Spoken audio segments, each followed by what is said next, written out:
Mau perempuan Papua semua nanti hidupnya seperti itu, anak-anak kita. Itu yang saya bilang. Saya kecewa kalau kita punya orang asli Papua mengalami, perempuan asli Papua mengalami hal seperti itu dan kita biarkan.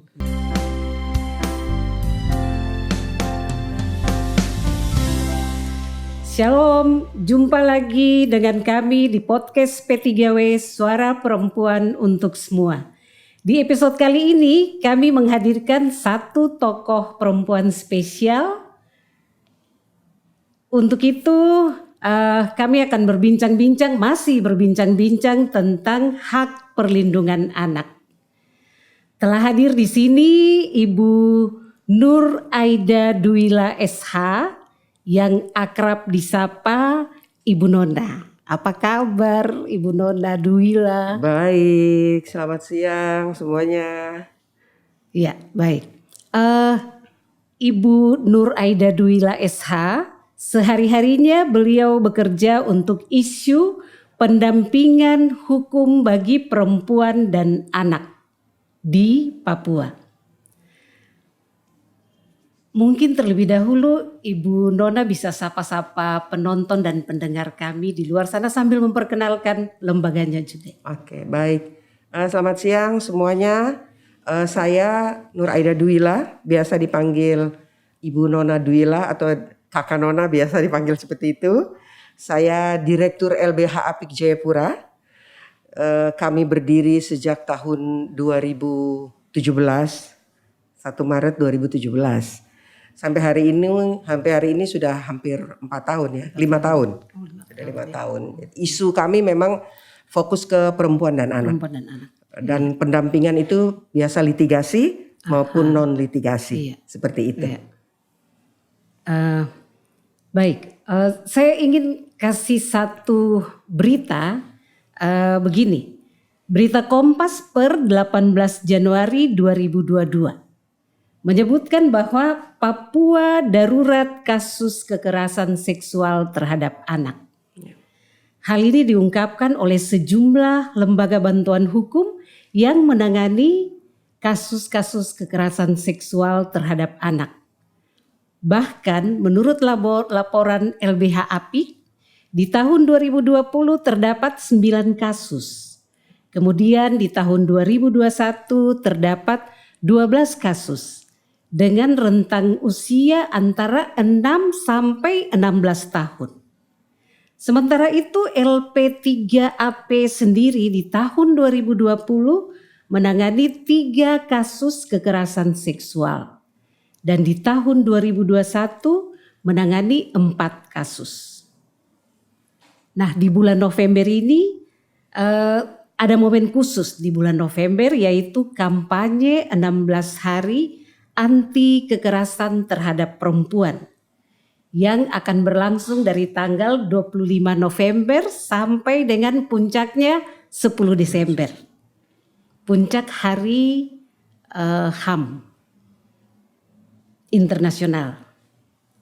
Nah, masalah kekerasan bisa terjadi kapan saja, sehingga hal ini harus disuarakan terus-menerus dalam berbagai kesempatan.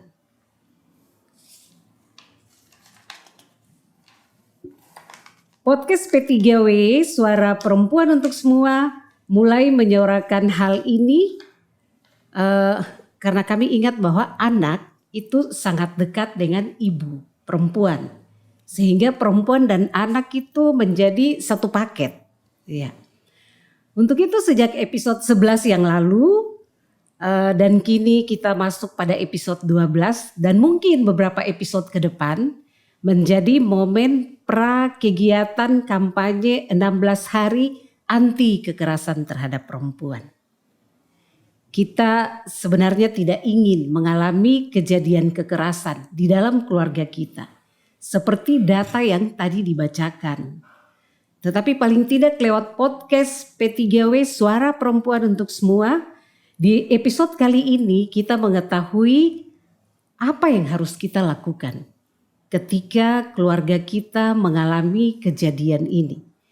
Bagaimana alur pelaporannya ketika kita mengalami kasus kekerasan. dan bagaimana mendapatkan proses pendampingan hukum bagi korban, ini yang penting. Ya. Baik, untuk itu kita akan bincang-bincang. Bicara tentang kekerasan terhadap anak yang juga menjadi fokus kerja teman-teman di LBH Apik ya. Ya. Bisakah Ibu Nona bercerita sedikit area kerja dari LBH Apik ini penting supaya orang tua terutama di luar sana tahu persis ada pendampingan seperti itu. Baik, terima kasih Ibu. Jangkauan kami sebenarnya karena menyebutnya Jayapura, tapi dia sebenarnya tidak saja di Jayapura. Tidak terbatas Jayapura. Tidak terbatas di Jayapura karena kerja kami itu bisa di provinsi, bisa di Kota Jayapura, di Kabupaten Kerom, lalu di Kabupaten Jayapura. Dan kalau di luar Kota Jayapura, di luar Jayapura itu biasanya ada yang konsul online. Jadi konsul lewat online meminta advice. Ini ada kasus seperti ini, anak korban umur sekian, bisa cara membantunya gimana ya? Biasanya gitu. Apakah kami bisa langsung lapor ke Polres atau seperti apa? Nah, saya biasa kontak teman-teman advokat yang punya feeling ke sana lah, mau membantu korban. Yang ada di daerah. Yang ada di daerah seperti itu. Memang jangkauannya bisa sampai ke daerah. Cuma kan bicara tentang LBH, apa sih yang bisa kami punya terkait biaya ya? Mungkin kalau lingkup Jayapura masih ini, tapi kalau ketika ke daerah, memang kami terkendala biaya. Seperti itu. Konsul online ini maksudnya ada nomor-nomor khusus ya? Ada. Kami punya nomor hotline yang biasa dihubungi oleh masyarakat seperti itu. Gitu.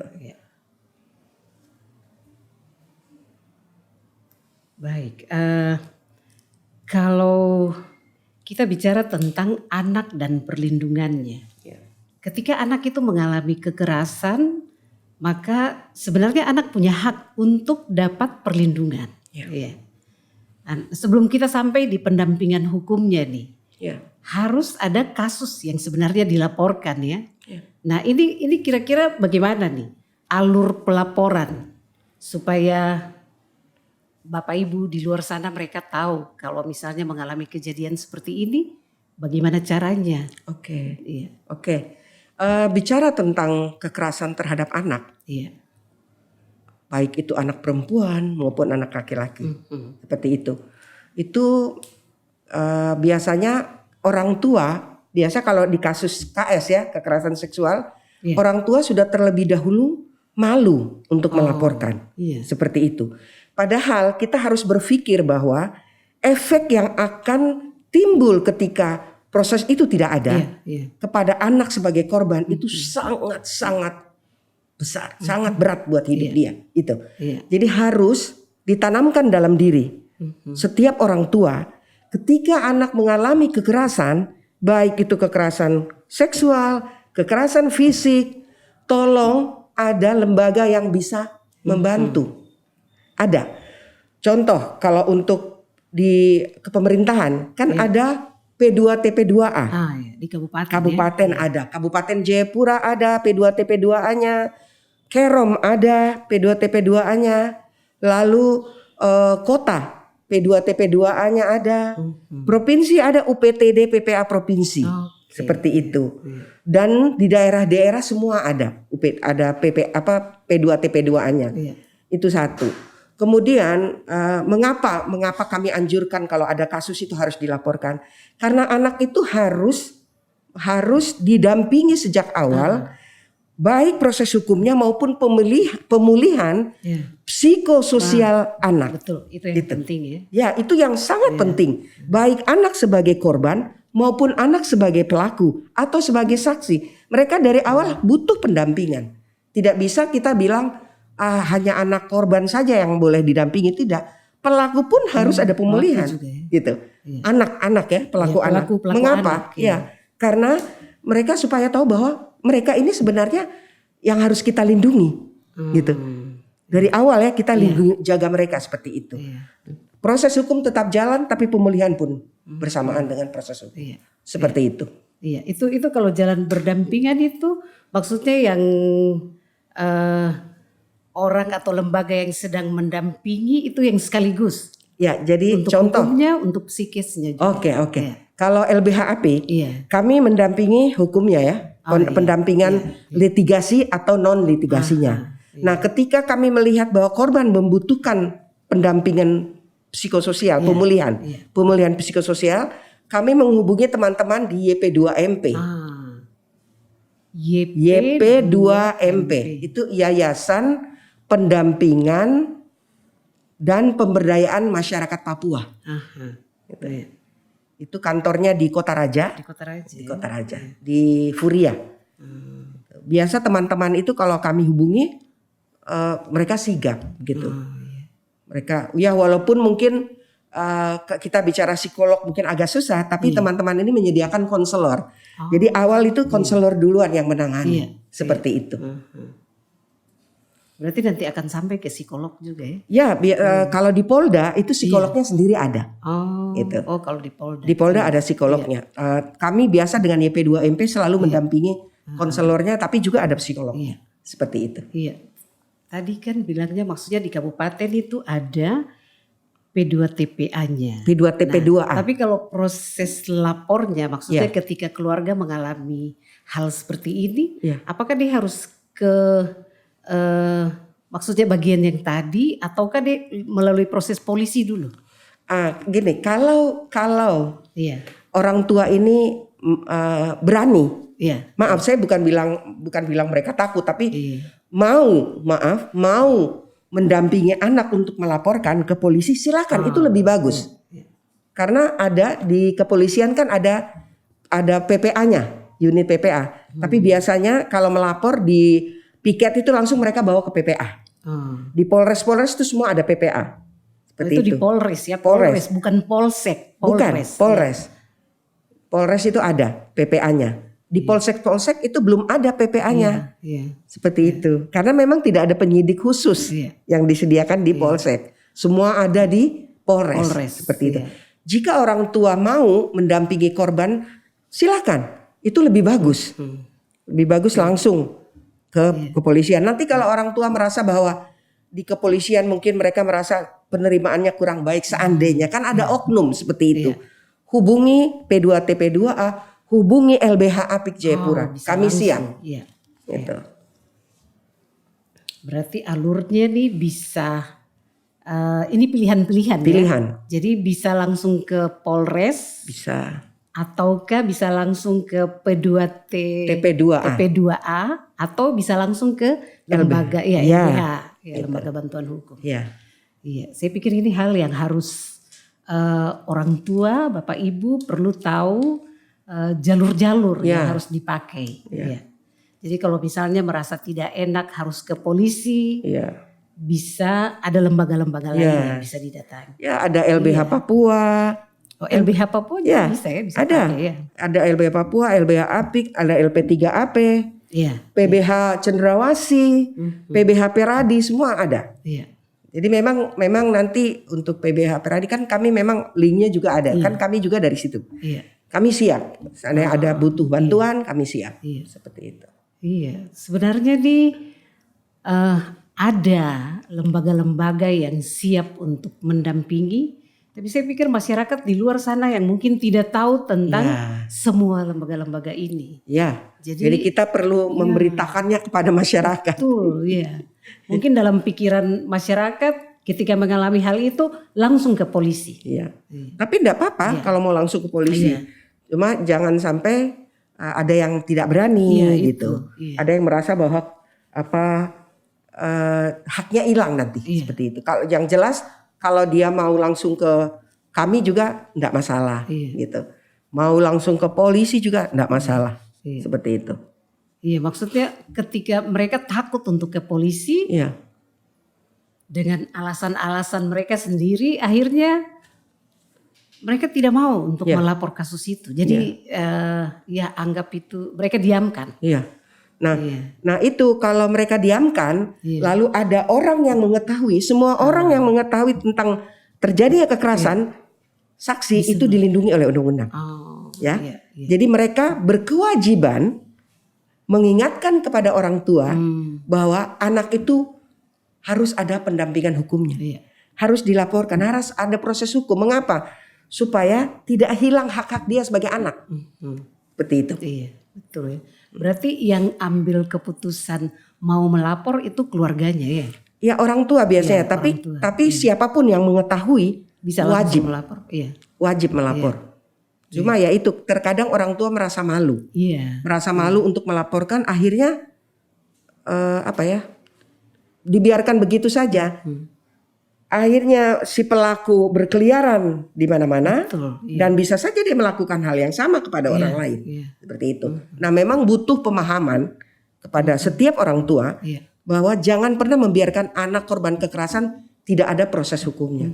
Pemulihan atau gini, kalau tidak mau diproses hukum pelakunya, setidaknya pelakunya tidak ada tinggal di situ, tidak boleh. Dia harus keluar dari situ. Iya. Entah itu perkumpulan di situ, komunitas di situ yang mengusir pelakunya atau seperti apa. Iya. Jadi masyarakat di situ punya kewajiban untuk melindungi korban. Seperti itu. Oke. Itu wajib. Iya. Kita bicara anak itu Iya. kami sudah meratifikasi, Indonesia sudah meratifikasi konvensi anak, hak anak kan. Makanya harus ada perlindungan anak. Buktinya sudah ada undang-undang perlindungan anak. Ah iya. Ya. Iya. Dari Undang-Undang Nomor 23 tahun 2002 yang sudah diubah di Undang-Undang Nomor 35 tahun 2014 seperti itu, dan ada perbubnya kan gitu. Itu. Jadi itu bicara tentang anak, undang-undangnya ada. Iya. Seperti itu. Jadi harus ada perhatian khusus seperti itu. Iya. Dan juga anak pun bicara aturannya sistem peradilan pidana anak kan tuh ada anak yang berkonflik dengan hukum. Oh. Kan gitu. Undang-undangnya sendiri diatur. Anak yang berkonflik dengan hukum. Iya. Ini maksudnya pengertiannya bagaimana anak yang Itu anak-anak yang melakukan perbuatan pidana. Oke, Anak sebagai iya. pelaku, Iya, anak sebagai pelaku. anak sebagai korban, anak sebagai saksi. Iya. Itu kategorinya itu ada di dalam Iya. anak-anak yang anak berhadapan dengan hukum itu yang berkonflik dengan hukum kan seperti itu. Jadi 3 kategori ini tetap dia dapat pendampingan hukum Iya. karena ini haknya. Ya, Iya. gitu. Ini harus diketahui oleh para orang tua di luar sana karena ini hal yang penting sekali. Iya. Iya. Oke, masalah pemulihan kita sudah tahu itu dia menjadi satu paket ya. Iya. Satu paket dalam proses penanganan proses hukumnya, tetapi juga dia mendapat pemulihan untuk psikis kejiwaannya. Kami mulai melakukan itu sejak 2018 anak-anak korban kekerasan seksual. Kami meminta bantuan YP2MP Iya. untuk mendampingi anak-anak korban. Seperti itu. Iya. Jadi anak-anak yang susah makan, mungkin setelah kejadian itu, Iya. setelah pendampingan, mereka sudah mulai mudah-mudahan mereka melupakan. Iya. Seperti itu. Jadi kan memang bertahap. Iya. Pemulihan itu bertahap. Tidak seketika, cuma sekali tidak bisa. Harus berulang kali. Sampai dia siap untuk tidak mungkin dia tidak akan mengingat lagi.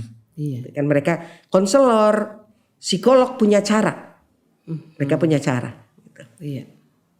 Berarti kalau dia ada di misalnya tadi bilang YP2MP untuk pemulihan kejiwaannya, itu dia akan dapat pelayanan-pelayanan seperti ini ya. Iya. Iya. Ada. Jadi kami waktu dari 2018 itu meminta bantuan teman-teman YP2MP untuk melakukan untuk korban ya. Iya.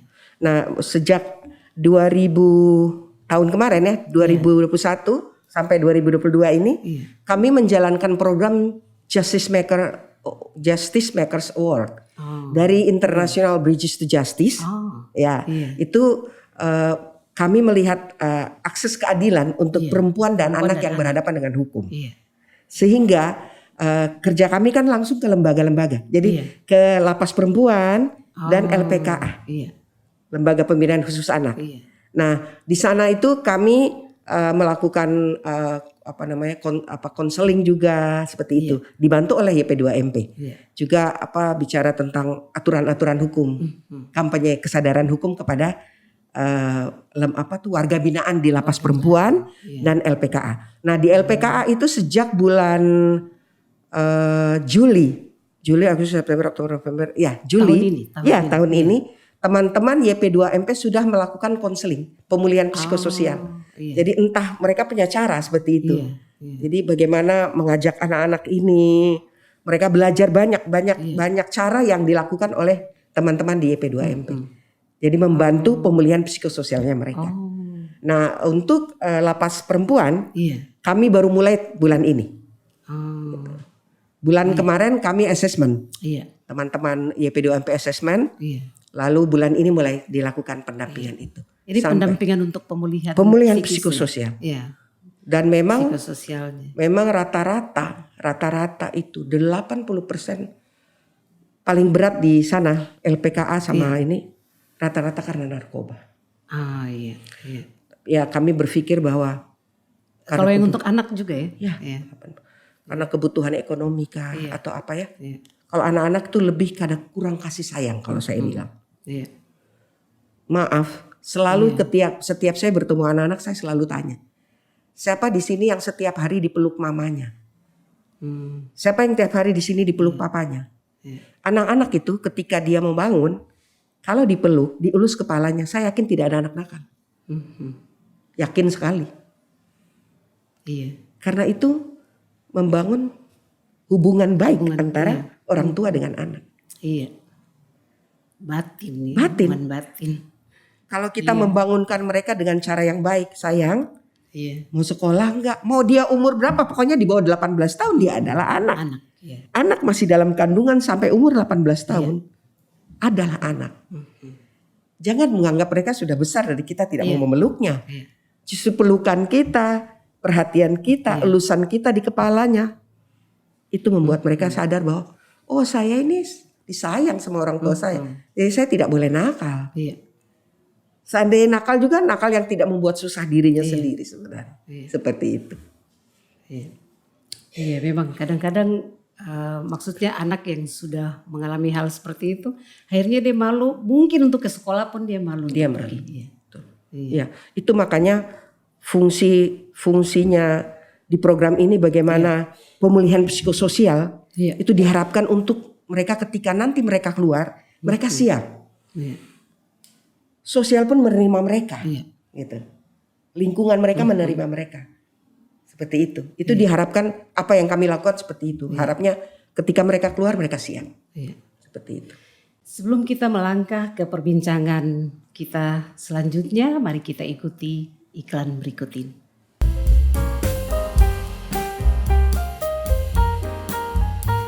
Dapatkan informasi lengkap tentang kegiatan PTGaway GKI dengan menjadi pelanggan Bulletin Gema PTGaway GKI.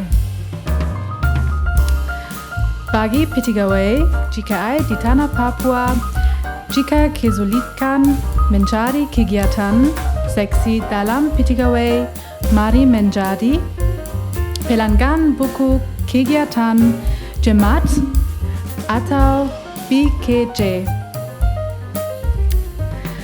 Kami juga memiliki buku seri pendidikan untuk seksi pendidikan.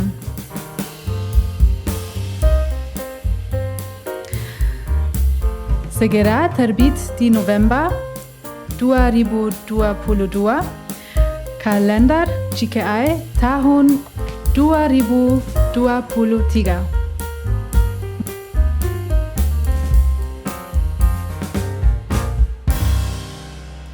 Itu berarti sebenarnya tidak ada alasan untuk orang tua, maksudnya orang tua di luar sana, Bapak Ibu, yang kalau misalnya keluarganya mengalami hal seperti itu kemudian mendiamkan saja. Karena kita dengar tadi bahwa ketika anak itu dia mendapat pendampingan hukum, proses pendampingan hukum, dia juga mendapatkan proses pemulihan untuk kejiwaannya, psikososialnya. Saya pikir ini hal penting yang harus Bapak Ibu, para orang tua, masyarakat sekitar tahu tentang hal ini. Baik, ini menarik sekali. Tapi saya tertarik dengan, sebenarnya bukan tertarik, tapi ada apa di bawah statement ini? Jadi memang ini beritanya memang sudah di awal-awal tahun 2022 tentang Papua itu darurat kasus kekerasan seksual terhadap anak. Ini kira-kira apa alasan dibalik ini? Sebegitu parahkah kasus kekerasan seksual di tanah Ya. Papua? Iya. Bagi saya, Iya.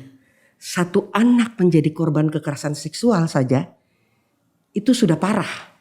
Apalagi dia lebih dari satu. Lebih dari satu. Iya. Karena dia lebih dari satu, makanya saya katakan itu darurat. Papua darurat kekerasan seksual. Anak ini masa depan kita. Iya, Kalau kita rusak dia dari sekarang, bagaimana nanti ketika 10 tahun ke depan, ketika umurnya bertambah. Jiwa dia seperti apa? Kehidupan sosial dia seperti apa? Itu yang harus kita pikirkan. Makanya saya katakan itu, mungkin bukan saya saja, ada beberapa teman yang mengatakan bahwa Papua darurat kekerasan seksual. Kalau satu anak saya kita sudah bilang berat, itu perlakuan yang tidak baik. Apalagi lebih dari satu. Lebih dari satu. Iya. Jadi saya katakan darurat. Iya. Sebenarnya kalau kita lihat data di awal tadi, itu sudah cukup memprihatinkan, sangat memprihatinkan. Ini yang mau melapor loh. Iya. Kita Iya, tidak betul, tahu betul. yang Iya. tidak mau melapor karena rasa malu seperti itu. Iya. Mereka malu untuk mengatakan anak saya korban kekerasan. Iya. Malu kan? Padahal sebenarnya tidak boleh malu. Anak kita yang harus kita pulihkan. Harus ada pertanggungjawaban pelaku agar dia tidak mengulang. Gitu. Harus ada efek jera. Iya. Ada proses hukum agar ada efek jera buat pelaku. Untuk pelakunya. Ya, Iya. itu yang sebenarnya kita kejar.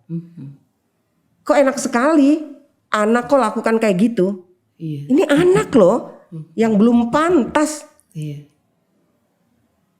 Kita bicara saja, bukan bicara psikologi dia. Kesehatan reproduksi anak ini loh yang tidak pernah terpikirkan. Iya. Bagaimana kalau pelaku adalah pengidap penyakit khusus kan? Iya. Dia meracuni anak ini kan? Iya. Menyebarkan virus itu kepada anak. Iya. Itu yang harusnya kita pikirkan, orang tua pikirkan. Jadi ketika terjadi kekerasan seksual terhadap anak, bawa ke rumah sakit. Visum. Seperti itu. Minta tolong dokter supaya jangan sampai ini bagaimana gitu. Tolong dilihat kesehatan reproduksinya seperti apa. Kan seperti itu. Tidak bisa kita biarkan. Anak itu dia mau jalan telanjang atau apa, dia nggak ngerti apa-apa kan. Iya. Dan bukan karena pakaian kan dia harus diperlakukan seperti itu. Begitupun kita sebenarnya perempuan dewasa. Bukan karena pakaian kita berhak untuk disakiti. Seperti itu. Pakaian bukan ukuran. Tidak mungkin saya berhijab terus saya suruh orang lain berhijab. Iya. Jangan salah, orang berhijab ada yang diperkosa kok. Iya. Artinya yang salah kan bukan korban. Mindsetnya pelaku. Iya. Bahwa perempuan adalah objek. Perempuan itu karena relasi kuasa yang timpang. Perempuan dianggap lemah, maka perempuan diperlakukan seperti itu. Iya. Apalagi anak perempuan lebih lemah lagi dianggap. Nah kita orang tua punya kewajiban. Kalau terjadi apa-apa dengan anak, lakukan itu yang pertama. Bawa ke rumah sakit, visum, lapor polisi. Jadi itu prosesnya ya. Ya. Maksudnya visum dulu, terus bawa ke polisi. Bawa ke polisi. Butuh pendampingan, ada P2, TP2A, ada lembaga-lembaga bantuan hukum yang siap mendampingi. Iya. Kalau dari pengalaman, ada tidak pengalaman di mana orang tua sudah memproses ini sampai di polisi, terus kemudian tarik kembali kasusnya? Ya, itu bukan saja 1-2, banyak. Banyak ya. Dan itu kecewa kami. Kecewa bukan karena kami merasa, bukan supaya nama kami up, bukan. Iya. Tidak ada urusan dengan nama, tidak ada urusan. Yang ada itu bagaimana mengamankan anak ini.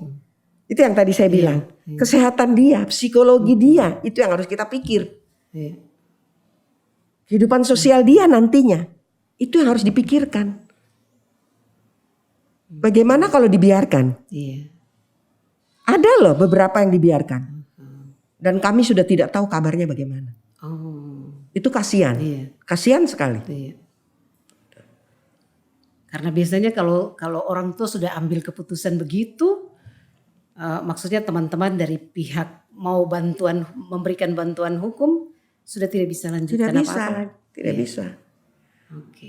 Karena keluarga sudah mengatakan bahwa kami anggap bahwa ini sudah selesai. Kalau yang kadang membuat sedih itu ketika ada penyelesaian secara kekeluargaan. Iya. Ya kan? Penyelesaian secara kekeluargaan antara pelaku dengan korban. Nah kalau pelaku anak nggak masalah gitu. Anak di bawah 12 tahun itu tidak masalah. Karena kita tahu restoratif justice kan. Iya. Anak sebagai korban, pelaku pun pelaku pun anak. Iya. Seperti itu. Oke, restoratif justice. Tapi kalau bicara pelakunya orang dewasa, lalu korban nih anak-anak, terus ada perdamaian. Orang tua kan nggak pernah mikir, nah anak ini nanti bagaimana kehidupan dia. Dicap perempuan nakal, dicap memang suka dibawa-bawa kok, kayak gitu. Mau perempuan Papua semua nanti hidupnya seperti itu, anak-anak kita. Itu yang saya bilang. Saya kecewa kalau kita punya orang asli Papua perempuan asli Papua mengalami hal seperti itu dan kita biarkan. Ada pembiaran itu sakit hati benar. Karena kita tidak tahu ke depan 10 tahun ke depan mereka bagaimana keadaannya. Gitu. Harus ada pertanggungjawaban perbuatan oleh pelaku. Betul. Iya. Saya berharap sekali para orang tua, Bapak Ibu di luar sana mengikuti perbincangan ini sehingga mengetahui dengan jelas ketika kita ada di dalam kondisi seperti itu, apa yang harus kita lakukan. Kita tidak tinggal diam.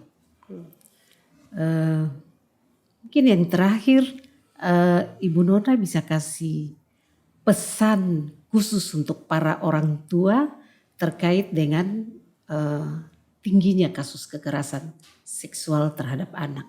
Ya, pesan saya bagi orang tua, siapapun orang tua yang bukan saja orang tua kandung anak, tapi tetangga-tetangga yang merasa orang tua bagi anak-anak, karena kami punya kewajiban melindungi anak. Ketika mengetahui, mendengar, melihat terjadi kekerasan terhadap anak, bukan saja bicara tentang kekerasan seksual, tapi juga kekerasan yang lainnya, tolong dilaporkan. Langsung ke Polresta, langsung ke Polres Jayapura, ke Polres Kerom, karena ada unitnya di situ kan. Laporkan, jangan biarkan, supaya anak-anak itu sejak awal kita sudah lindungi. Jadi tidak boleh membiarkan. Untuk apa Indonesia meratifikasi konvensi hak anak kalau kita sendiri sebagai orang tua tidak mau melindungi anak. Jadi kewajiban bukan saja orang tua kandung anak, siapapun yang merasa diri orang tua, yang merasa diri warga di situ, ketika mendengar, melihat, mengetahui terjadi kekerasan terhadap anak, laporkan, jangan diamkan, agar hak-hak anak ini tidak dilanggar. Anak-anak tuh punya hak loh. Mereka punya hak bermain lebih banyak. Kita tidak bisa paksa dia membantu kita cuci pakaian, memasak atau tidak. Waktu mereka bermain itu lebih banyak. Karena apa? Mereka anak. Jangan salah loh. Gitu. Jangan kita paksa mereka seperti orang dewasa. Seperti itu. Jadi pesan saya itu, siapapun yang melihat, mendengar, mengetahui terjadi kekerasan terhadap anak, baik kekerasan fisik, psikis, seksual, laporkan, jangan diamkan. Tadi disebutkan 3 kabupaten kota nih, Kota Jayapura, Kabupaten Jayapura, Kabupaten Kerom. Kalau misalnya orang yang ada di Kabupaten Penuaropen, Biak Numfor, nah ini prosesnya sama ya, maksudnya mulai dari dia harus melapor ke Polsek, Polres. Dan kantor-kantor yang ini ada. P2 TP2A itu kan di daerah-daerah ada. Di setiap kabupaten Setiap kabupaten ada yang nanti akan jadi UPTD. Seperti itu. Yang jelas sekarang masih P2 TP2A. Biak Numfor, Penuaropen semua ada. Ada itunya, ada P2 TP2A-nya. Gitu. Iya, bagus ya. Ini satu pengetahuan yang harus kita tahu. Harus kita tahu supaya kita tahu kita lakukan dengan tepat ketika ada persoalan kekerasan terhadap anak. Ya, ini perbincangan yang menarik sekali. Sebelum menutup perbincangan ini, Ibu Nona mungkin bisa menyampaikan sedikit lagi, karena di bulan November ini kita ada satu momen penting di mana kampanye 16 hari. ya 16 hari anti kekerasan terhadap perempuan. Iya. Kita bicara perempuan kan bukan saja perempuan dewasa. Iya. Anak pun anak perempuan iya. seperti itu. Jadi bicara tentang anak itu generasi emasnya kita. Iya. Saya selalu sebut generasi emas. ya. Karena apa? Mereka ini kan akan melanjutkan kita masa depan. Mereka ini masa depan kita, gitu. Iya. Kita harus lindungi dia dari awal. Berikan dia pelajaran yang baik, kehidupan yang baik. Walaupun kita bukan orang kaya, tapi setidaknya anak itu cukup. Karena dia tidak pernah minta dilahirkan. Saya selalu ingin tanamkan itu ya. Orang tua ketika menikah, perempuan dan laki-laki ini ketika menikah dan tidak mampu memberikan keturunan, selalu perempuan disalahkan. Iya. Atau ketika sudah ada anak selalu disalahkan. Coba anak mengembalikan pertanyaan itu kepada orang tua. Emang saya pernah minta dilahirkan sehingga kalian menelantarkan saya? Makanya punya anak, anggap anak itu masa depan kita, generasi emas kita, lindungi dia. Jaga dia, utamakan hak-hak dia. Sesusah apapun kita, anak nomor 1. Baik. Nah, sobat pendengar semuanya, sekali lagi saya ingin mengatakan bahwa masalah kekerasan bisa terjadi kapan saja dan di mana saja. Sehingga hal ini kita masih harus terus suarakan secara terus-menerus dalam berbagai-bagai kesempatan. Mungkin perbincangan kita sampai di sini bersama Ibu Nur Aida Duwila SH, Direktur Lembaga Bantuan Hukum Asosiasi Perempuan Indonesia untuk Keadilan atau yang disingkat LBH APIK. Terima kasih banyak Ibu Nona untuk waktunya kita bisa berbincang-bincang dalam podcast P3W Suara Perempuan untuk Semua. Terima kasih kembali, terima kasih saya sudah diundang. Kami ingatkan lagi supaya sobat semua tidak ketinggalan dengan kisah-kisah kami selanjutnya. Nantikan terus episode kami berikutnya. Jangan lupa subscribe bagi yang belum. Like, komen, atau share dengan temannya supaya kita mengikuti terus informasi-informasi terkait dengan semua keberadaan kita. Akhirnya kita akan berpisah. Kami podcast P3W Suara Perempuan untuk Semua pamit undur diri. Shalom.